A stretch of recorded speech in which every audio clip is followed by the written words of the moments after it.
Hello students, स्वागत है बेटा आपका एनसीईआरटी इन्फो बाइट्स के नेक्स्ट वीडियो सेक्शन में। आज चिल्ड्रंस डे है बेटा, तो आप सब लोगों को हैप्पी चिल्ड्रंस डे। आज हम जो कॉन्सेप्ट आपके साथ शेयर करना चाहते हैं अपने एनसीईआरटी इन्फो बाइट्स चैनल पर, उसका नाम है फ्लावर फॉर्मेशन एंड एंथेसिस।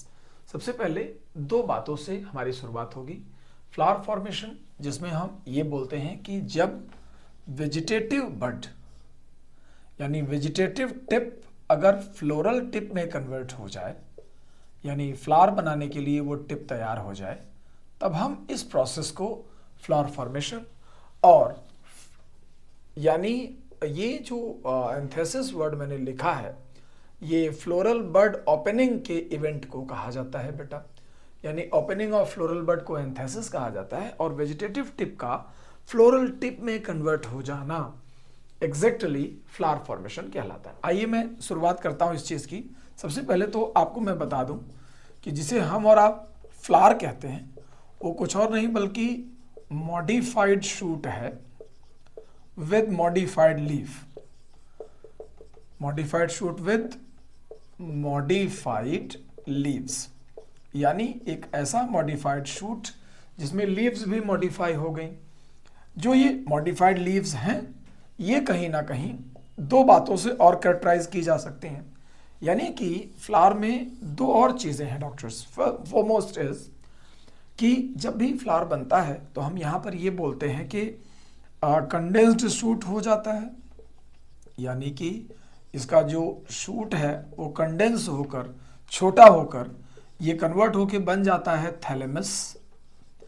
और ऐसा भी कहा जाता है कि जो मॉडिफाइड लीव्स हैं, जिन्हें हम बाद में फ्लोरल ऑर्गन्स कहते हैं, तो मैंने दोनों बातें लिख दी, फ्लोरल ऑर्गन्स या जिन्हें आप चाहें तो मॉडिफाइड लीव्स कह सकते हैं बेटा। ये प्रेजेंट होती हैं on successive nodes. Present on successive, word जानते रहिए बेटा। सक्सेसिव का मतलब होता है एक के बाद एक नोड पर ये सारी लीव्स प्रेजेंट होती हैं। इस तरीके से शुरुआत होगी। जब मैं ये बात और डिटेलिंग में समझाता हूं तो मैं इसे ऐसे समझाता हूं कि जैसे मान लीजिए कि एक ये छोटा सा स्टेम है जिस पे मैंने आपको 1, 2, 3 और 4 नोट्स दिखा दी।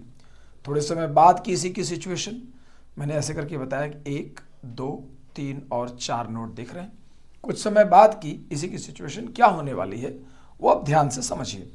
जैसे मान लीजिए कि यहाँ पर 2 लीव्स लगी हुई हैं, उसके अगले नीचे पर भी 2 लीव्स हैं, यहाँ पर भी 2 लीव्स हैं, यहाँ पर भी 2 लीव्स हैं। In due course of time बेटा, जो ये वेजिटेटिव टिप है, ये आगे चल करके जब मॉडिफाई होने की सिचुएशन में जाती है तो इसकी जो सबसे टॉप की लीव्स हैं दोनों, वो आगे चल करके कार्पेल बन जाती हैं। उसके नीचे की लीफ स्टेमन बन जाती हैं। उसके नीचे की लीफ पेटल बन जाती हैं और उसके नीचे की लीफ सेपल बन जाती। फिर एक दिन अचानक ऐसा भी होता है कि ये कंडेंस हो जाता है और जब ये पूरा स्टेम कंडेंस हो करके अगर इस तरीके का हो जाए जिसमें ये नोट्स एकदम पास पास आ जाए, तो इसी के ऊपर आप इन्हें लगा हुआ देख पाएंगे। ये रहा कार्पेल, मैंने बाई कार्पेलरी कंडीशन ड्रॉ कर दी है आपके लिए। थोड़े समय बाद ये रहा स्टेमन, ये उसके बगल में रहे पेटल्स और ये उसके नीचे रहा सेपल। आप देखेंगे सारे फ्लोरल ऑर्गन हैं, बस ये एक एक एक्सिस पर जो एक एक नोड पर लगे हुए थे, ये आगे जाकर के फ्लावर बन गया। फ्लावर से पहले हम इसे फ्लोरल टिप कहते हैं। यानी कि मैं आपको ये बताने की कोशिश कर रहा था कि वेजिटेटिव टिप फ्लोरल टिप कैसे बनी और फ्लोरल टिप फ्लावर कैसे बना। जो ये स्टेम कंडेंस होकर बना, इसी को हम थैलेमस कहते हैं। और जो 4 फ्लोरल ऑर्गन मेनली हैं, this is G, this is A, this is C and this is K. You can easily recall the names. G for gynoecium, A for androecium, C for corolla, K for calyx. तो आपको ये सब बातें याद रहेंगी। तो ये flower के बनने की प्रोसेस है। एनसीईआरटी में एक लाइन लिखी हुई है बेटा कि जब आपको एग्जैक्टली आपको फ्लावर दिखता है, उसके बहुत पहले फ्लावर बनने का डिसीजन हो चुका होता है। यानी कि मैंने यहां बोला कि before actual flower before actual flower, decision of flowering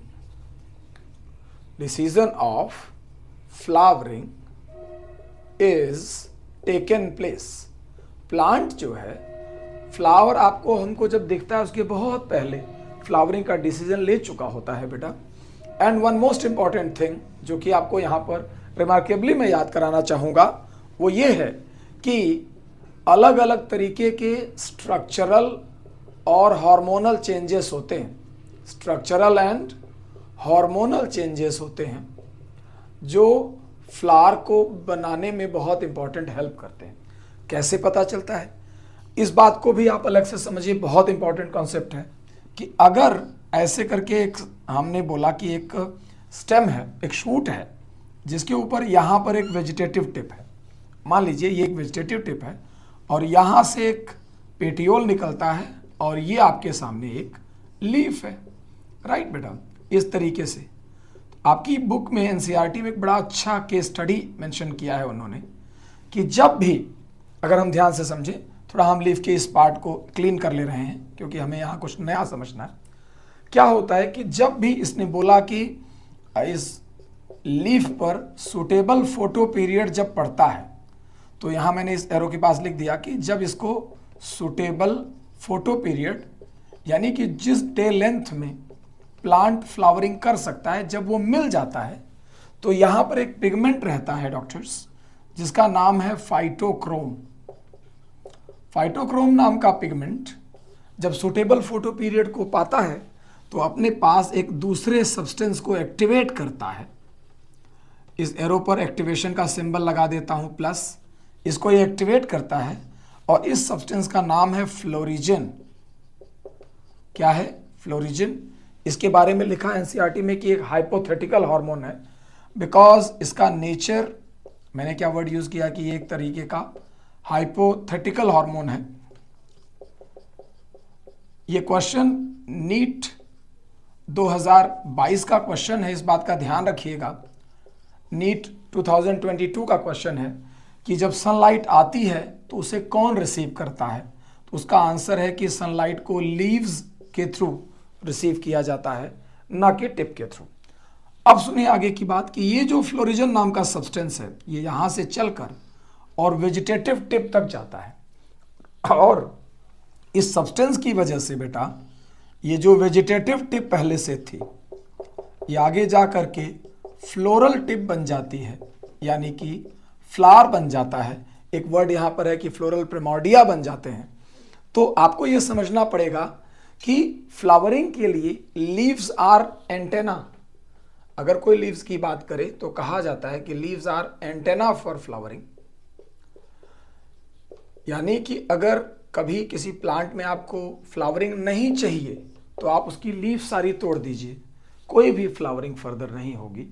यानी सनलाइट को लीव रिसीव करती हैं, फ्लोरिजन को एक्टिवेट करती हैं. ये फ्लोरिजन यहाँ से माइग्रेट होकर वेजिटेटिव टिप तक जाता है और वहाँ जाकर उस वेजिटेटिव टिप को फ्लोरल टिप में कन्वर्ट करता है.